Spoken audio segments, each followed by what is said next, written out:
ભુજના ward number 2ના શેખફળિયા વિસ્તાર તથા વોર્ડ નંબર 3ના ભીડગેટ ઘાસચારા માર્કેટથી નાગુરીવાડા સિતારા ચોકથી સોનાપુરી સ્મશાન બાજુના રોડ રસ્તા અને ગટરની સમસ્યાથી ત્રસ્ત વિસ્તારના લોકો દ્વારા રસ્તા રોકો આંદોલનની જાહેરાત કરવામાં આવતા તંત્ર દોડતું થયું હતું। કડક પોલીસ બંદોબસ્ત ગોઠવી દેવામાં આવ્યો હતો અને પ્રાંત અધિકારીશ્રી અને મુખ્ય અધિકારીશ્રી ભુજ નગરપાલિકા દ્વારા તાત્કાલિક અસરથી સ્થળ પર પહોંચી સમસ્યાનો ઉકેલ લાવવા રીતસર કર્મચારીઓ અને કોન્ટ્રાક્ટરોને ખખડાવી નાખ્યા હતા। શહેરીજન સંઘર્ષ મંચ ગુજરાતના મોહમ્મદે લાખા અને નગર સેવિકા આયસુબેન સમા, વિપક્ષી નેતા કાસમભાઈ સમા અને પીડિત લોકો સામાજિક રાજકીય આગેવાન દ્વારા આયોજિત ચક્કાજામના કાર્યક્રમને સમર્થન જાહેર કરી અને સહભાગી થયા હતા। આ સમસ્યાનો ઉકેલ આગામી 1-2 દિવસમાં લાવવાની મૌખિક ખાતરી આપવામાં આવતા ચક્કાજામના કાર્યક્રમને મુલતવી રાખવામાં આવ્યો હતો। વીર ન્યૂઝ લાઈવ ભુજ। મારું નામ મોહમ્મદ લાખા છે। ભુજની અંદર સામાજિક કાર્યકર તરીકે કામ કરું છું। ખાસ કરીને આજે ભુજ નગરપાલિકાના અણમાનીતા કહેવાય એવા વિસ્તારો વોર્ડ નંબર 2ના શેખફળિયા દાદુપીર રોડ વિસ્તાર અને વોર્ડ નંબર 3ના નાગોરીવાડાથી કરીને સિતારા ચોકથી સોનાપુરી શમશાન ગેટ આઝાદનગર સુધી અને સિતારા ચોકથી ભૂતેશ્વર રોડવાળો જે વિસ્તાર છે એ વિસ્તારની અંદર છેલ્લા કેટલાક સમયથી નગરપાલિકા દ્વારા અવારનવાર ગટરના ખાડા ખોદી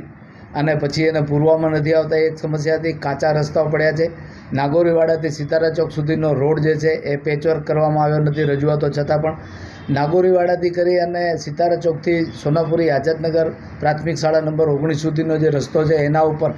સતત ગટરનું પાણી વહ્યા કરે છે। પરિણામે આજે ચક્કાજામનું આંદોલન આહવાન કરવામાં આવતા નગરસેવકો અને વિસ્તારના અનેક લોકો સાથે આજે આહવાન કર્યું હતું અને એના પરિણામે આજે ભુજ નગરપાલિકાના મુખ્ય અધિકારી અને પ્રાંત અધિકારી શ્રી ભુજ દ્વારા સ્થાનિકે આવીને આ તમામ સમસ્યાઓ જે છે એનો 2 થી 3 દિવસમાં ઉકેલ લાવી અને યોગ્ય કરવામાં આવશે એની ખાતરી આપી હતી। સાથે આજે ભુજ નગરપાલિકાના મુખ્ય અધિકારી શ્રીને ભુજના 2 વિસ્તાર 2 ભુજના દર્શન થાય। એક એ વિકસિત ભુજ કે જેની અંદર તમામ પ્રકારની સુવિધાઓ છે અને કોઈ પણ પ્રકારના પ્રોબ્લેમ નથી અને ત્યાં જે સમસ્યા ઊભી થાય છે એનું કઈ રીતે તાત્કાલિક સોલ્યુશન કરવામાં આવે છે। અને બીજું કે અવિકસિત ભુજ જેને કહેવાય કે ભુજના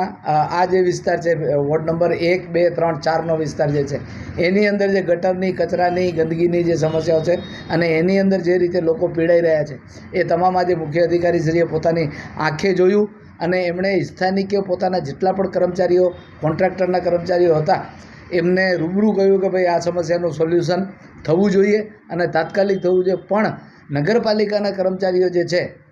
એ અને કોન્ટ્રાક્ટર તાબાના કર્મચારીઓ જે છે કે ખાસ કરીને કોન્ટ્રાક્ટરો માટે કામ કરતા કર્મચારીઓ જે છે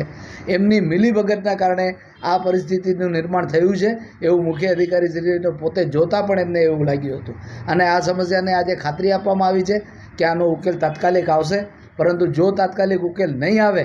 તો આગામી દિવસોમાં આનાથી પણ વધુ લોકોને સાથે રાખી અને આંદોલન કરવામાં આવશે। મહિનાથી આવ્યો હતો 6 મહિનાથી આ એવી જે પ્રશ્ન મને ખબર પડે છે કે તમે જેવો ફોન આવે કે તરત કમ્પ્લેન આવે તો પહોંચી જાઓ અને જેટલું ઝડપથી આમાં નાના પ્રશ્નને સોલ્વ કરો એટલું મોટો ના થાય। તમે સોલ્વ નથી કરતા એટલે મેન્ટેનન્સ માણસો વધારવા હોય તો વધારો 2 અને સાહેબ કેમ્પ રૂપેલી જઈએ અમે અરજી કેટલી નાખીએ સાહેબ અમારી માંગણી છે કે તમે અમારા વિસ્તારમાં